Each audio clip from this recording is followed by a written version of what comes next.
everyone, how are you? It's the Devious Diva here and my wonderful co-host John. How are you doing, guys? Hope you guys are doing great. This video was requested by one of my subscribers and fans who wanted to know my opinion on the current Scream movie, which I will talk about at a later time. I have not seen that in its entirety, so in fairness, I can't really give it a good review at this point. As far as Halloween Kills, this is something that we've been watching since October 15th when it premiered on Peacock. And I watch it on a loop all the time at night on a timer to go to sleep, which granted, I'm not being analytical at that point, but I'm always listening to it, always watching it. So I think we have this one engraved in our minds, especially for John, who, yes, he loves horror, he's a great sport, and he likes the movie, but it's probably one too many times, but that's how much I really do have fun with this one. So I'm happy to talk about it. So overall in general, before I even get started into just different scenes or breaking it down, what did you think of the movie just in general now that people have seen it? So the cat's out of the bag and there's no spoilers. I thought it was kind of fun. It was pretty decent movie, but at the same time, and you've commented on this a handful of times, that there really isn't much of a storyline. So good, entertaining. Can't really watch it as a standalone of any kind. Absolutely not. My humble opinion is that the first one in 2018 had a little bit more of a serious tone, more of a story. Jamie Lee Curtis as Laurie Strode was more present for it. I understand in this plot she's taking a backseat and healing, while it's really the granddaughter and daughter who are, I feel, more of a presence in it, and certainly more of Anthony Michael Hall as Tommy Doyle. But I do think the first one was better than this one for sure. I thought so, yeah. It definitely had more of a storyline. Like you said, it wasn't quite comical like this one. This is definitely more of This one's entertaining. It's fun. It's a lot of fun. More for fun than... It's definitely... I mean, there are some good killings in this. There's some gore in it. I think the humor is there. I like having the nostalgia of the characters from the original film. So you have Sheriff Brackett in it. You have Lindsay Wallace. Tommy Doyle, not the same actor, but Anthony Michael Hall is reprising a character that actually, if you didn't know this, but some of you may know this, Paul Rudd played Tommy Doyle in, I believe it was the 1995 Halloween rendition. I believe it was The Curse of Michael Myers. I was telling you, Paul Rudd was supposed to be Tommy Doyle, but it was a scheduling conflict doing Ghostbusters Afterlife, which I don't blame Paul Rudd, because if I had the choice, I probably would pick that as well. But let's see, what can we first of all talk about? Overall characters, we'll start with some favorites. Big John, Little John, what did you think of that couple and just their whole part in this movie? They're kind of goofy. They are goofy. They're just kind of goofy. They're like the comic relief. You got Big John, who's, he's obviously, he's like the man, if you will. To me, he has the Napoleon type of complex where he's the short guy, but he's going to kick ass. But yeah, he's the boss. He's the feisty. He's the boss. He's the boss. He's the boss. And Little John, he's just kind of, I don't know. I don't want to say subservient, but he's just kind of like a little goober. He's just kind of a goober. He's definitely the one that's, I don't know the word, more reserved, I guess you could say. He's the more calm, docile one, whereas the other one is ready to kick ass, especially because of those kids, which that's a terrible thing to do. But I liked their characters. I thought they were an interesting couple, because you do have the one who's much more laid back and the one who's ready to fight, because kids are brats during Halloween. Stealing the candy, but more awful, although breaking in is bad, is the girl who, what is it? It's the razor cut in the tongue. See, I'm already losing my... Yeah, she supposedly swallowed a razor blade. That's what it is. And that was in order to them to circumvent getting into the house and stealing all the candy. Which I love that, which later I love when he's like, I'm going to get the pitchfork next time. I love that part. So Big John, Little John, they're really funny in it. I think it is pretty sad the way that they die, and then Michael Myers has them posed like their picture that they show framed. I thought that was kind of cute. That was kind of cute. That was kind of on the cute side, actually. One thing in the trivia that was weird to me that I looked up on IMDb is that Big John and Little John are supposedly a real estate team. Now, it does show they have an office with files and folders, but I didn't feel that them living in the Myers home, which a lot of people would know the legend, indicate that they are a realty team. I mean, who am I? I don't know who does IMDb trivia, so maybe that's official, but even you said that was kind of a random, didn't seem like necessarily what they do for a living. Yeah, I'm gonna have to rewatch that a couple hundred times again just to see, because I don't see any indication that there is, like that they're part of a real estate team. I didn't think think so. They're a couple, sure, but that doesn't mean anything. A lot Them of people living in have the a house. home office that, Yeah. that may not even work out of their home and just have a computer room. So that didn't really mean that, which was kind of random. Yeah, I was confused about that particular tidbit of trivia. That didn't really make much sense to me. I think to note one of the cute parts to me is like, I've got this knife.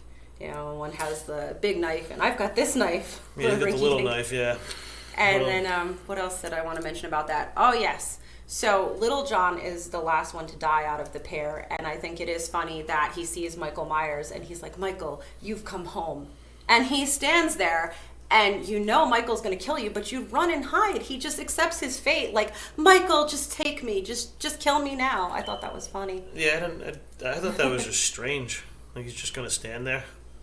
He's just going to stand there and just take it. Run.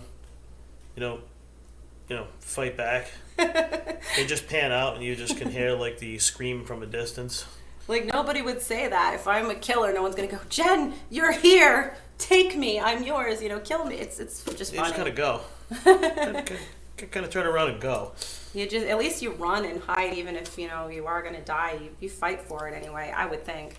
One would assume. So would assume. they're one of the characters that's from beginning to the end of the film, basically. Another pair that I love is the older couple, which the guy, the older gentleman from Rescue Me. Yeah, he was. I'm pretty sure he was in Rescue Me. I know it's Lenny Clark, but I'm pretty sure Which I've never seen. Pretty but sure it he was good. in Rescue Me. And I just want to make mention that I do love seeing the older couple as much as the two Johns, and I say that because in that scene it's funny to me how, he's like, there's a guy in a monster mask, and she's saying, well, what does he want? Who gives a shit? Call the cops. And I like that because when I'm nervous, I'm the type that would say that. Well, what do they want? And obviously they don't want a cup of sugar. Yeah. So I thought it was cute, and just her flying the plane, and he's like, I've got you, and he drops the plane. He can't do it either. They seem more like a realistic Couple. couple. Yeah, like they're written more. And more like how people would be. In my opinion, because this is written and produced by David Gordon Green and Danny McBride, along with a few others, and directed by David Gordon Green, I felt that Danny McBride, who we know from many films and TV shows, who has a great sense of humor and he is a comedian, that he brought the comedic relief for those two couples and many other parts in the film. Yeah. Especially he stabbed his sister in the tits. Like, I just say that's Danny all day. I'm not saying definitely. he doesn't write serious parts, but I feel like he's a person who can take a part and find the comedy in that, the fun in whether it's an older couple, like we were just talking about, it could be young kids. I'm sure that he brings a lot of flair to it. Yeah, It I was makes it kind of surprised that you had said that Danny McBride was part of the first one because there isn't really much comedic relief there, but in this one there is. There's a little bit more of that happy-go-lucky, fun murdering kind of movie. Absolutely. And of course, with this movie, if you've seen the first one, then you know that the way it all goes down is that Laurie is on her way to the hospital after being fatally stabbed, almost die from being stabbed by Michael Myers. And she's accompanied by her daughter and granddaughter. Her granddaughter wants to go off and help the others hunt him down because the town is scattered looking for him. And Karen, who plays the daughter of Laurie Strode, is at the hospital protecting her mom. She's very afraid and all of that.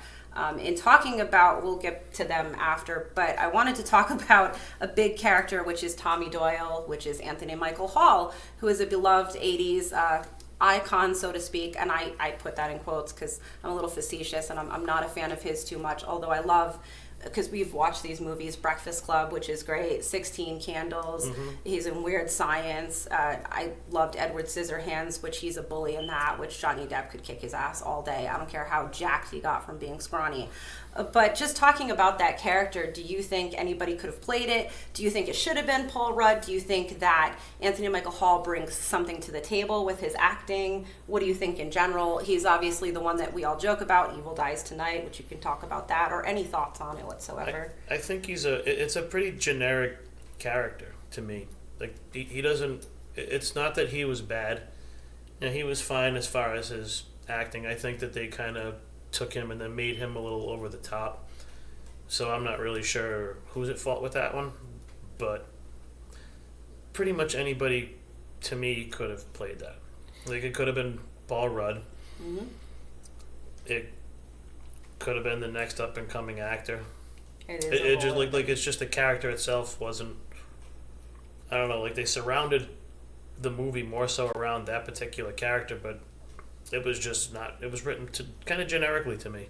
I agree with that. And when we're talking about, you say whether it's directing, writing, actor, I would want to say all three. I say that because the writer has to be redundant with Evil Dies Tonight. The director is going to tell you to say it with intensity, and the actor also can add to that intensity. They have some poetic license to how they want to deliver the line, or if they want to tweak that a little, or the tone in their voice. I do think anybody could have done it. I think Evil Dies Tonight, which is what everybody talks about, it is overdone, is it not? Because he says it, but other people say it. It's just too much. And you were even saying his anger in the film, like the hospital scene, evil dies tonight, and how he's yelling and he, with all of the crowd around him hyping the whole town, like it's just too much. I forget how you phrased it, but you were saying something about if you're angry, it's too intense for even being angry. It's too much intensity. It's, you can be angry and everything, but, to sit there and, like, you're not really going to start screaming. I don't know. Maybe I'm a little bit different because I can have my anger moments, but I don't sit there and scream like that. I definitely wouldn't sit there and, like, I don't want to say pose, but just stop and be that.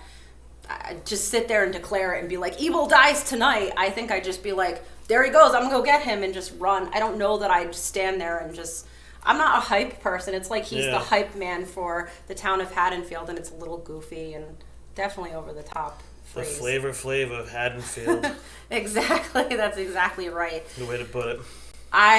So I was saying as far as Tommy Doyle, but you know how I feel about this, and I won't necessarily go into the legalities of him too much, but allegedly he's a person who has alcohol problems. That is Anthony Michael Hall. People who know him best know he is actually Michael. That is his first name. People who know him that chill with him, he's Mike. Anyway, he did date someone who's prominent on YouTube. I'm not saying her name, but you can Google it and put the pieces together. And this person dated him for a long time. You watch the videos with me of this particular woman. And she alleges that he's a vile person. And of course, acting is separate from who you are as a person out in the real world. I can separate the two. But to me, he's not a great actor. He's narcissistic. I think that, sure, maybe being in the 80s, being second banana, never being the leading guy, I mean, being a scrawny nerd, I'm sure brings insecurity. And then when you get older, come into your own, now you feel like you're a badass and everything. But from the stories I heard, which this woman is over the top and all of that with the theatrics, that's really underselling it or underplaying it about her. That being said, I believe every nasty thing about him being a cheater, about possible miscarriage, transmitted disease, allegedly, and I'm not the one saying it, she's saying it. It is in fact true, though, that he was arrested for assault and battery because he pushed a neighbor in his apartment complex and threatened his life and was pulling up plants and was arrested for that, which I just find so rich and priceless. And, so while, yes, he's an adored 80s icon and no one can take that from him, and I can separate the fact that you're an actor and you can be great in a movie and still be a piece of shit person or a great person in real life, I think he's mediocre actor and certainly not somebody I'd want to know, and certainly not someone that I would recommend someone dating or being friends with. I just thought it was rich that he was in it. And my nickname for him comes from this woman's YouTube channel where she talks about what a crappy boyfriend he is and actor. And someone said down below, I'm sorry he treats you that way. He has a fat chicken nugget face. So when this movie came out, I'm saying to John, chicken nuggets in it, and he knows Anthony Michael Hall is who I'm talking about, chicken nugget. And I don't mean to make it all about him, but this movie, he is a huge fixture in it, which you also brought up, because I'm like, Jamie Lee Curtis is not very present in it. So who's the lead in this? He's really the person getting all the screen time. He's the technical lead, I guess. He is the technical lead, and it's very hammy acting, and it's just kind of goofy to me, and I don't think that he takes away from the film because it's still a fun movie, but to me he doesn't add to it either. It's an indifference. That's how I feel about Anthony Michael Hall in this. Yeah, and in this, it just breeds indifference. Is anybody could have played it. I don't know. We both love Paul Rudd. I love him as Ant-Man in the Marvel movies. I like him in Anchorman. A lot of movies he does are really good, and he's a great actor. I'm just not sure it mattered who took the part, like you say. As good of an actor as he is, as funny as he is, as charismatic. Yeah, like, and it's possible he could have improved on the film, but the way it's written, it's kind of just hard not, to say if that would really, I don't even know how to describe the character. It's kind of animated, yes, but bland. Somehow. So as far as, and I'll go back into characters, but as far as the entire overall story of this movie, which Laurie Strode, like I said, is injured from the last movie. She's in the hospital. Mm-hmm. So Tommy Doyle, Anthony Michael Hall, is gathering everybody, the townspeople, and her granddaughter Allison is joining them to try to find Michael Myers. You feel there's not much of a storyline there, but you do think it is interesting, or the killings, or just any of that? Just kind of a fun movie. Just a fun movie. It didn't, like, there's not a lot going on. There really isn't. I feel the next movie, that's where it's going to pick up, because Jamie Lee Curtis, she's on her way to get him. She's leaving the hospital. Karen is presumably dead, which I'll talk about in a second. I just wanted to talk about one more character, because I'm kind of just going over a few of them. But Lindsay Wallace was one of the characters from the original, the one that I said is Paris Hilton's aunt. And her name is Kyle Richards, which I was going to point out. I didn't forget her name. Do you have any thoughts on her? I know you've seen the original, but do you think it's great having a character from the past? Do you think like her character performance didn't matter? Because she's in this next one. She's supposed to have more screen time with Jamie Lee Curtis. Some are happy she's in it, some don't care. I didn't know how you felt either way, because she is a reoccurring character. I didn't think she really added much to it either. I would agree with that. I don't even really know who she is, to be perfectly frank. No, I get it. I will butcher this for people who do know her, but her and her sister Kim, I believe both of them, run some type of Real Housewives show. So she's one of those type people. Oh goodness! And it sounds shitty to say, but it didn't surprise me that she's the aunt of Paris Hilton. Like, when I saw her provocative pictures and I see Paris Hilton and the whole thing, I'm just like, it doesn't surprise me. I'm indifferent. I don't slam this woman, but I don't know her. She's an unknown to me. She was a little girl in 1978 for the first one, and now seeing her in this at 50-something, I haven't seen her in anything else, and I certainly don't watch the Housewives shows, so... She wasn't really in it all that much either, from what I remember. She wasn't. Supposedly, with the rewrites, she's getting more time with Jamie Lee Curtis, and the reason I bring her up is the segue into, there are three main characters for this franchise of movies, and that is Jamie Lee Curtis as Laurie Strode, her daughter Karen, played by Judy Greer, and Andy Matichuk as the granddaughter Allison. In speaking about Judy Greer, which I want to talk about because there was an image on Instagram that people have seen with Jamie Lee Curtis, Kyle Richards, and Andy Matichuk, that Judy Greer, like I said, sent them t-shirts that said Final Girl because they made it to the final cut, to this final movie, Halloween Ends, and Judy Greer did not, or allegedly did not. I know we talked about it once, but do you feel that she may be in these movies? Are you starting to feel that she absolutely is not coming back and she's dead and that's final? Her character is Karen? I don't really know where to, like where I feel with that, because I kind of am on the fence both ways. Like, I'm hoping she comes back. I'm not sure, because like you've said, Hollywood does have a tendency to figure out a way to disappoint. They do. So I want to believe hoping that it's a hoax, that, because she was saying, because she's on the IMDb and fans picked up on she's supposed to be in Halloween Ends, and that it's a mistake, but I wonder if it is or it isn't, to make you think one way or another. Or if it's like replay type footage. It could just be that. I'm hoping not. I wanted her to be in it, as I told people when we saw this the first time, October 15th, when it came out, and it did not have the extended ending that we just watched tonight, and I'll talk about in a second. We thought Judy Greer was alive. Wounded, yes, but we thought, oh, she's going to be in the third one. It never occurred to us that she died, just, badly wounded. Right. So who knows really where it lies. I mean, that's pretty much just going to have to find out when you watch it.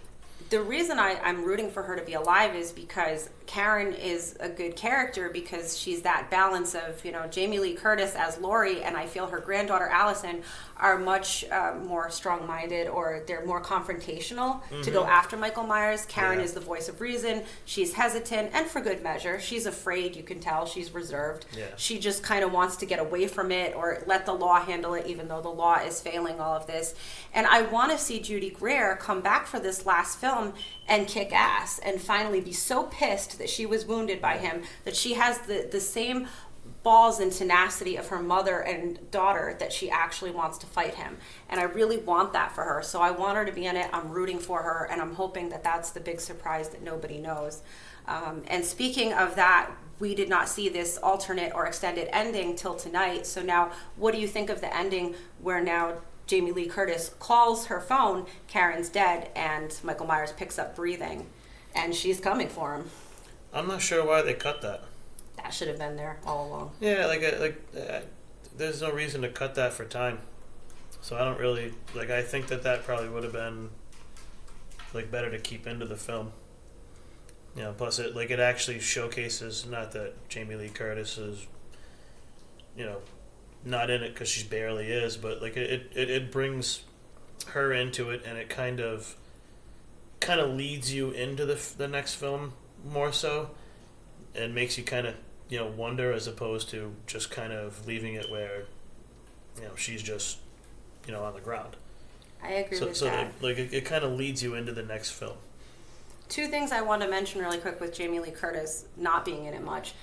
I didn't record the exact minutes, but it's 50 odd minutes right before she's conscious, in the hospital and actually up and speaking. Almost more towards the second half, or I don't want to say the end of the film, but almost an hour in before she's talking and walking.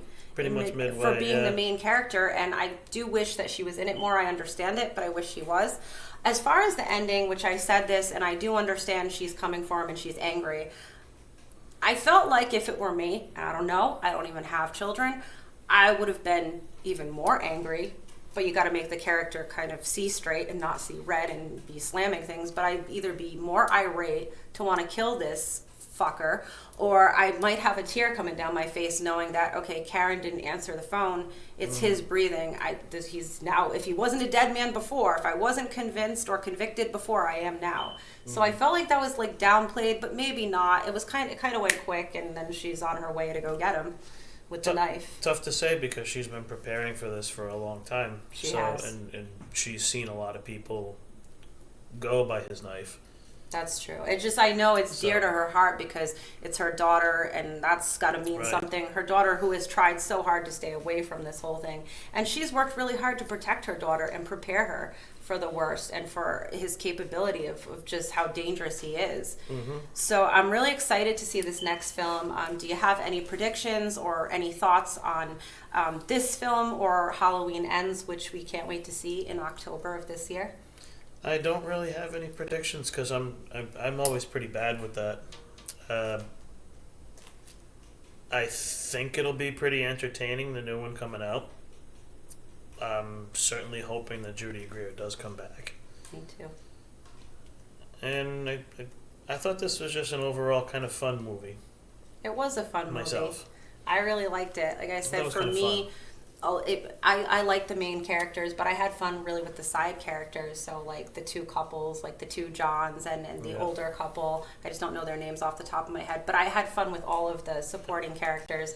And I know Nugget made me laugh. I know her name was Sonia. It's Sonia. I wasn't sure because I wasn't sure if she ever spoke his name at least out loud in the movie. I don't think. I'm not sure, but I know he speaks hers. And I want to say she was in the original Halloween too from 2018. That's right. She was like the caretaker, I think, for the graveyard, however you want to say that. But I do remember that she was briefly in it. So overall, I would say, guys, that we do love this movie. I think we both would agree Halloween from 2018, the first installment of the three, was the best so far, that is. And just meeting the meaty storyline, a lot more of the main character. There was just more of a structure and story there. This one is fun and entertaining. There's fun characters. It's not a bad little story or movie. I'm hoping Halloween Ends, though. it ends on a good note and is even better than the first, even better than this last one. That's what I hope for. I hope it at least wraps it up, because we all know Michael Myers isn't going to die. He's not going to. Michael Myers is not dying. Jamie Lee Curtis, half and half. Because I was thinking she'll die, and then and then it's going to be Allison, the granddaughter, is going to take over. But I don't know. Never say never, because Jamie Lee Curtis is saying no, no, no. But of course she's going to say no right now. So who knows where that lies as far as her survival and who that passes on to. But I agree with you. Michael Myers is not dying, but a lot of people think so. I say no. He never dies. Halloween can die. Halloween can die, but he's not dying. He's not dying. Evil does not die tonight, and it's not going to die then either. Not dying in October either. But anyways, guys, I would say that overall we loved the film. Like, we thought it was pretty good. It's a lot of fun. If you haven't seen it, I would recommend it to anybody to watch. It's a fun ride. You'll like the characters. If you're a fan of the Halloween movies, I think that it's something they do justice with it as far as the writers, producers, directors, and I'm looking forward to it. And these same guys are going to be doing 3 movies, a trilogy on The Exorcist, so we'll see how good or bad that will be, but I'm excited to see that as well.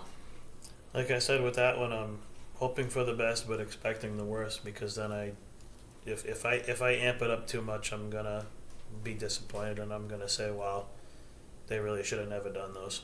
I agree. It's a little bit different to me, The Exorcist versus Halloween. It just is. For some it's equal, but I think The Exorcist way above Halloween, just my opinion, always is. But anyway, guys, we hope that you're having a great night. Thank you for tuning in. I'm glad that we could do this video. This was a request, and I hope that we did it justice and you had a good time. And we will be talking to you soon with more reviews. So thank you, guys. I'm the Devious Diva, and this is John, and we hope you have a great night. Bye-bye.